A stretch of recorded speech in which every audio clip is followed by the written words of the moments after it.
السلام علیکم ورحمۃ اللہ وبرکاتہ۔ بسم اللہ الرحمن الرحیم۔ انس رضی اللہ تعالی عنہ بیان کرتے ہیں، ہم رسول اللہ صلی اللہ علیہ وآلہ وسلم کے پاس تھے تو آپ ہنس دیے۔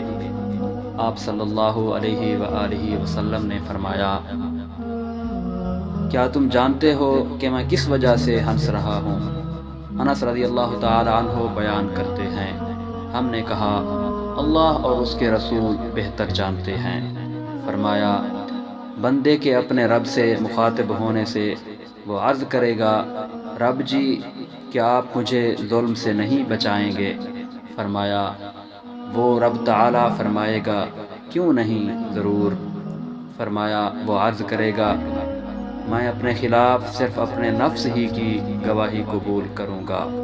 فرمایا، اللہ تعالیٰ فرمائے گا، آج تیرا نفس ہی تیرے خلاف گواہی دینے کے لیے کافی ہے، اور لکھنے والے معزز فرشتے بھی گواہی کے لیے کافی ہیں۔ فرمایا، اس کے منہ پر مہر لگا دی جائے گی اور اس کے اعضاء سے کہا جائے گا، کلام کرو۔ فرمایا، وہ اس کے اعمال کے متعلق بولیں گے، پھر اس بندے کے اور اس کی زبان کے درمیان سے پابندی اٹھا لی جائے گی۔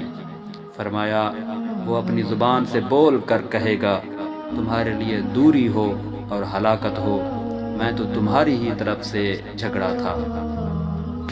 دوستو، اللہ تعالیٰ سے دعا کرتے ہیں، اللہ تعالیٰ ہمیں اپنے پیارے نبی کی پیاری باتوں پر عمل کرنے کی توفیق عطا فرمائے۔